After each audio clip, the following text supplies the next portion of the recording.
तो आप बोलेंगे ये गोबर गोमूत्र डाल के खेती कैसे की जाती है? इसका एक सरल सूत्र बताना चाहता हूं। जो भी किसान भाई हैं वो इसको लिख लें अपने कागज पर, अपनी कॉपी पर, नहीं तो ध्यान से सुन लें, क्योंकि ये सूत्र बताने पता नहीं कब कौन दोबारा आपके पास आएगा। ये सूत्र वो है जो खेती में उत्पादन तो ज्यादा देगा और खर्चा आपका पूरा घटा देगा। यूरिया का एक दाना डालना नहीं पड़ेगा और बहुत अच्छी फसल आपकी पैदा होगी। क्या करना है? गोबर डालना है, गाय का हो या बैल का हो या भैंस का हो। कितना गोबर डालना है और कैसे डालना है? अभी कई बार हम गोबर डालते हैं तो क्या करते हैं, गोबर को इकट्ठा करते हैं, एक खड्डे में भरते जाते हैं, वो सूखता रहता है, फिर जब सूख जाता है तो उठाकर खेत में डाल देते हैं। ये सूखा हुआ गोबर मत डालो, इससे कोई फायदा नहीं है। गोबर अगर खेत में डालना है तो गीला डालो, वो सबसे ज्यादा फायदा करता है।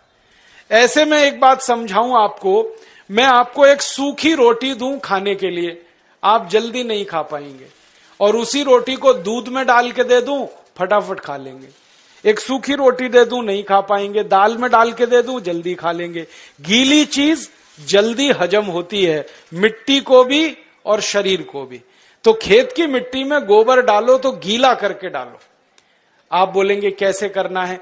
1 एकड़ खेत अगर हमारे पास है मान लो, तो 1 एकड़ खेत के लिए 15 किलो गोबर चाहिए, गाय का या बैल का या भैंस का। अब 15 किलो गोबर चाहिए और 15 लीटर मूत्र चाहिए, गाय का या तो बैल का या तो भैंस का। अब आप कहोगे गोबर इकट्ठा करना तो आसान है, मूत्र कैसे इकट्ठा करें? मूत्र इकट्ठा करना भी आसान। गाय बैल भैंस जब मूत्र देते हैं ना तो उसका समय एकदम पक्का है। गाय के बछड़े और बछड़ी को दूध पीने के लिए छोड़ो, तुरंत पेशाब करती है, डब्बा लगा के भर लो। ऐसे ही बैल करता है, ज्यादा देर बैठ के बैल खड़ा होगा, पेशाब करेगा, डब्बा भर लो। तो मूत्र ऐसे इकट्ठा कर सकते हैं। दूसरा एक तरीका है कि जहां जानवरों को हम रखते हैं वहां पत्थर बिछा दो, ईंट बिछा दो, थोड़ा पक्का कर दो, सीमेंट लगा दो, ढाल बना दो, एक नाली बना दो, नाली में खड्डा बना दो, तो जो भी मूत्र गिरेगा वो खड्डे में इकट्ठा हो जाएगा। और गाय के मूत्र की, बैल के मूत्र की, भैंस के मूत्र की विशेषता है कि इसकी एक्सपायरी डेट नहीं होती, ये खराब ही नहीं होता। 1 साल, 2 साल, 10 साल, 20 साल, 50 साल कभी खराब नहीं होता। तो भरे रहा है गड्ढे में, कोई फर्क नहीं पड़ेगा, बस उस गड्ढे में से उठाते रहो। 15 किलो गोबर, 15 लीटर मूत्र, दोनों को मिला लो, हाथ से ही मिला लो। एक प्लास्टिक का ड्रम ले लो, उसमें मिला लो। मिलाने के बाद इसमें 1 किलो गुड़ डाल दो, गुड़। और गुड़ ऐसा डालना जो पुराना हो, जिसको कोई खाता ना हो, काला काला हो जाता है, एकदम पानी जैसा, जिसको हम छूना भी पसंद नहीं करते, वो गुड़ इसमें डाल दो 1 किलो। और 1 किलो डाल दो कोई भी दाल का आटा या चोकर। चोकर समझते हैं? गेहूं का आटा छानने के बाद जो निकलता है, क्या कहते हैं उसको? चोकर कहते हैं। वो डाल दो 1 किलो। या अगर सस्ती दाल हो घर में उत्पादन की हुई तो उसको पीस के 1 किलो डाल दो। तो 1 किलो चोकर या 1 किलो दाल का आटा। और इसमें डालो 1 किलो मिट्टी। मिट्टी कहां से लानी है? पीपल के पेड़ के नीचे की मिट्टी या बरगद के पेड़ के नीचे की मिट्टी। तो 1 किलो मिट्टी, 1 किलो दाल का आटा, 1 किलो गुड़, 15 लीटर मूत्र, 15 किलो गोबर, ये 5 चीजें एक ड्रम में मिला दो। मिलाने के बाद 15 दिन इस ड्रम को छांव में रखो, धूप में मत रखना, छांव में, पेड़ के नीचे रख दो। छांव में रखने के बाद 15 दिन में खाद तैयार हो जाएगा। फिर इस खाद में 200 लीटर पानी मिलाओ और पानी मिला के जो घोल तैयार हुआ, इस घोल को खेत की मिट्टी पे छिड़क दो। अगर खेत खाली है तो सीधे छिड़क दो, और खेत में फसल खड़ी है तो पानी के साथ इसको लगा दो। फसल में आप पानी देते हो ना, उसमें डब्बे से मिलाते जाओ, पूरे खेत में पहुंच जाएगा। अब ये खाद गोबर, गोमूत्र, दाल का आटा, गुड़ और मिट्टी वाला जो तैयार होता है ना, ये यूरिया से 6 गुना ज्यादा ताकतवर है।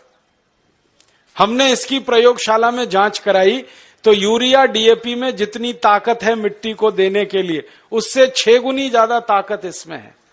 इसलिए इससे उत्पादन ज्यादा आता है।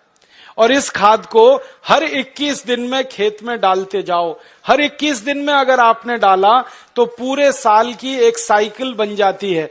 जैसे 3 महीने की फसल है तो 4 बार डलेगा, 4 महीने की फसल है 5 बार डल जाएगा, 6 महीने की फसल है 7 बार डल जाएगा। हर 21 दिन पर यह खाद डालते जाओ। परिणाम क्या होगा? मिट्टी बहुत अच्छी हो जाएगी आपकी। और ये खाद डालने से मिट्टी में केंचुए बहुत हो जाते हैं। और केंचुओं के बारे में आप जानते हैं, केंचुए मिट्टी में ऊपर नीचे घूमते हैं और मिट्टी को खोदते रहते हैं। और केंचुए मिट्टी को भुरभुरा बनाते हैं, पोला बनाते हैं। फिर बारिश का पानी जब गिरता है मिट्टी पे तो एक एक बूंद पानी नीचे चला जाता है। अगर केंचुए ज्यादा हो तो पानी पूरा नीचे चला जाता है, माने बहकर बेकार नहीं जाता है। और केंचुए ज्यादा है ना, तो केंचुए क्या करते हैं? मिट्टी खाते हैं और जो कुछ भी वो निकालते हैं मल के रूप में, वो दुनिया की सबसे अच्छी खाद है।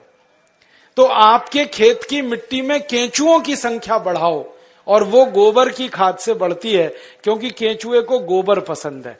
अगर आप एक बार गोबर की खाद डाल दोगे, कहीं से भी केंचुआ घूमता हुआ खेत में आ जाएगा।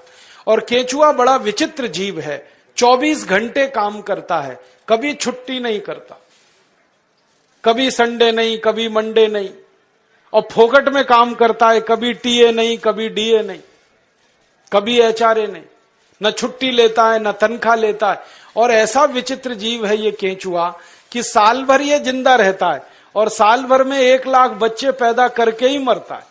वो ये नहीं मानता हम दो हमारे दो, वो एक केंचुआ 1 लाख पैदा करता है। तो खेत में एक केंचुआ आया तो 1 लाख हो गए, 1 लाख और 1-1 लाख करेंगे तो संख्या बढ़ती जाएगी। और जिस खेत में केंचुए ज्यादा हैं वहां की मिट्टी तो सोना पैदा करती है। ये सारे दुनिया के वैज्ञानिक मानते हैं। केंचुओं की संख्या बढ़ाओ, मिट्टी में सोना उपजेगा, खूब पैदावार होगी, खूब फसल मिलेगी। और उसका तरीका मैंने आपको बता दिया।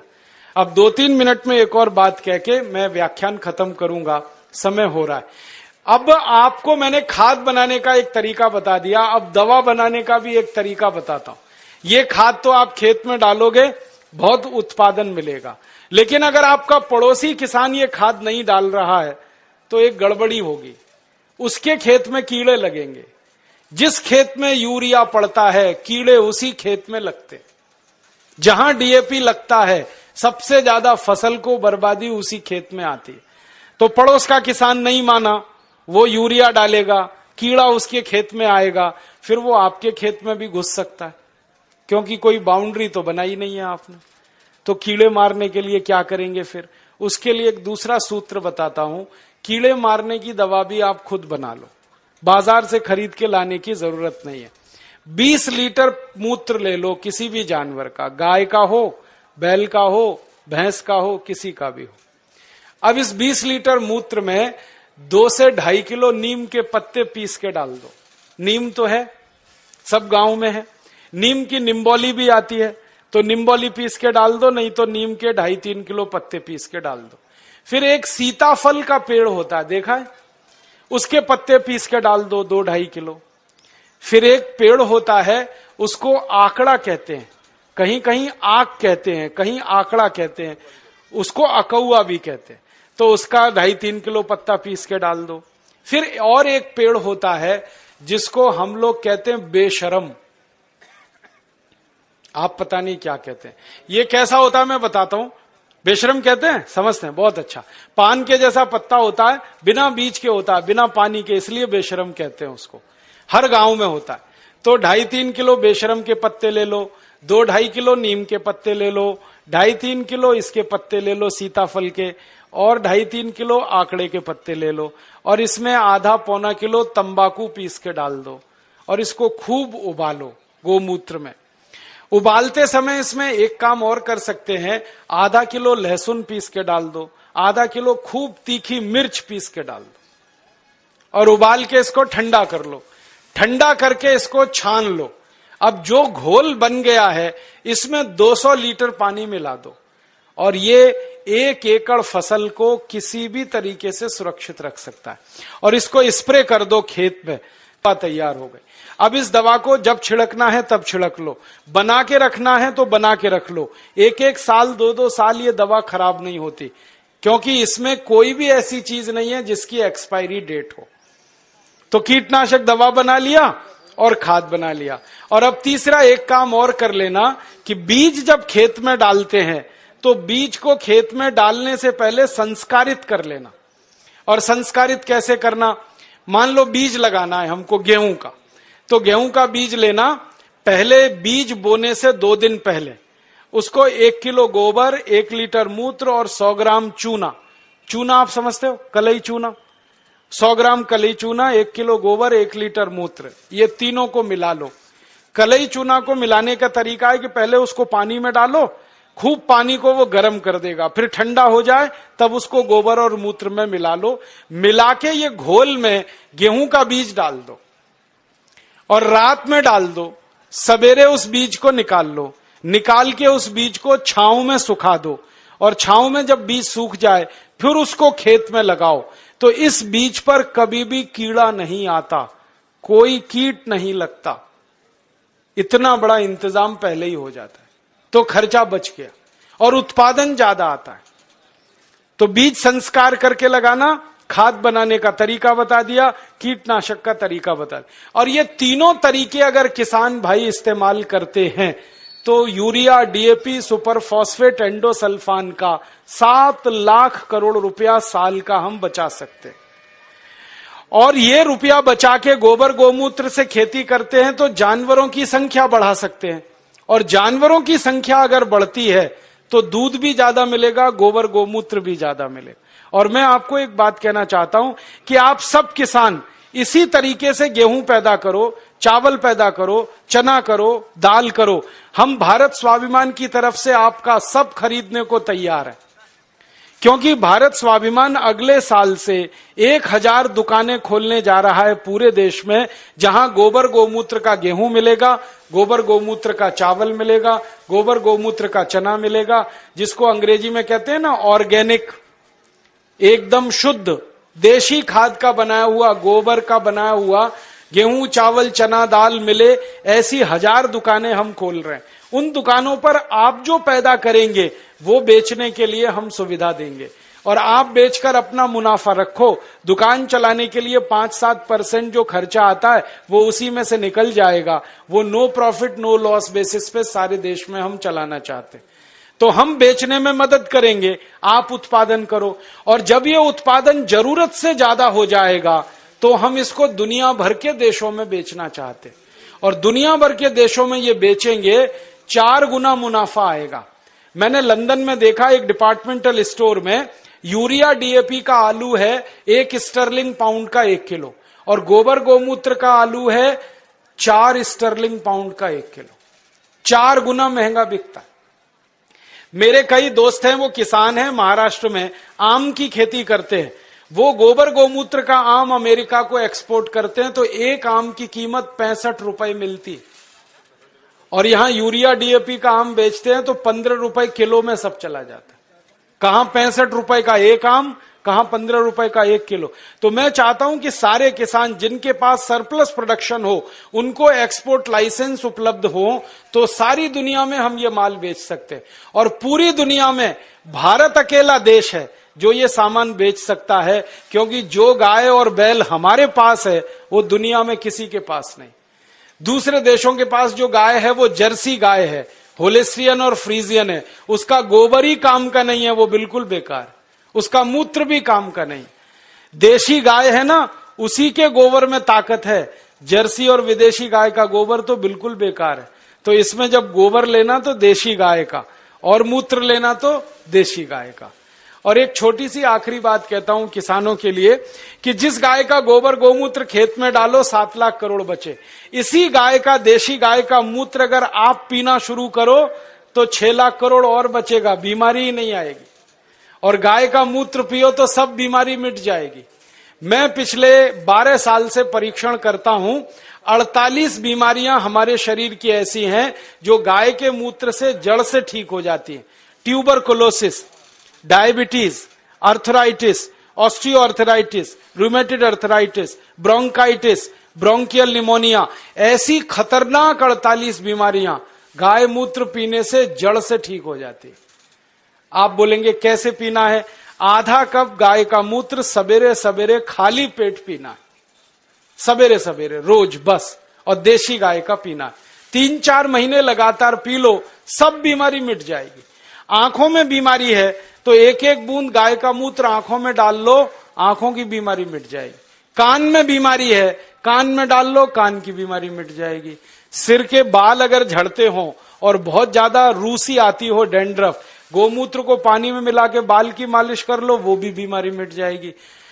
पांव में ठेक पड़ जाती हैं कई बार, और पांव कट जाते हैं, फट जाते हैं, क्रैक्स, गाय मूत्र की मालिश करके रात को सो जाओ, ये बीमारी भी मिट जाएगी। खाज हो जाए, खुजली हो जाए, गोमूत्र की मालिश करो, खाज खुजली मिट जाएगी।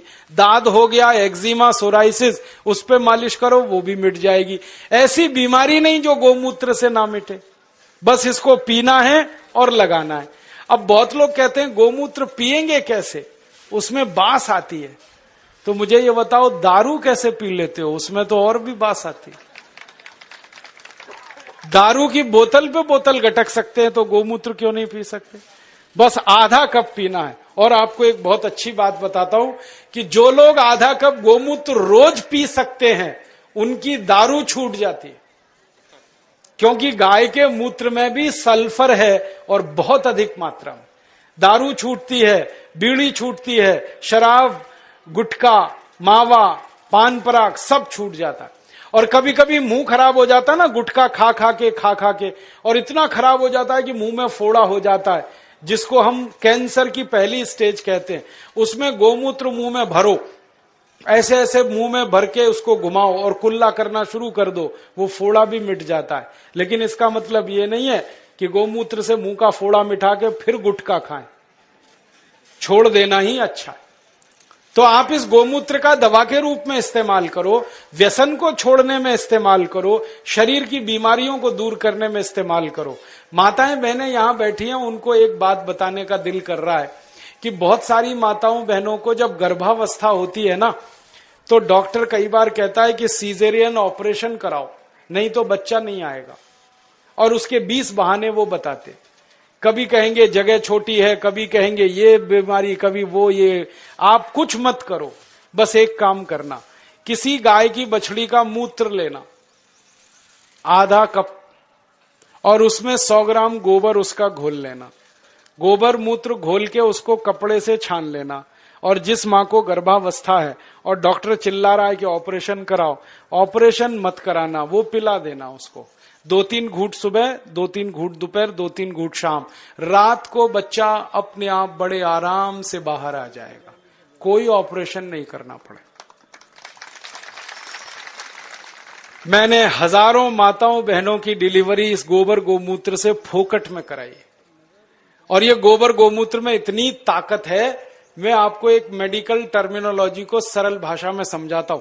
बच्चा कई बार उल्टा हो जाता है गर्भाशय में, तो डॉक्टर कहते हैं अब तो कोई इलाज नहीं, काटना ही पड़ेगा पेट। गोबर गोमूत्र की 3 डोज दे दो, वो उल्टा बच्चा सीधा हो जाता है। गाय के मूत्र में इतनी ताकत है, इसलिए आप इसको पीना शुरू करो, पिलाना शुरू करो। इसका इलाज सबसे अच्छा है, खर्चा कुछ नहीं है, पैसे कोई जाने वाले नहीं, गाय अपने पास है। अब मैं क्यों कह रहा हूं ये बात, बार बार आप गाय का मूत्र पियोगे, अपनी बीमारी ठीक करोगे, तो आपके मन में गाय के प्रति श्रद्धा बढ़ेगी।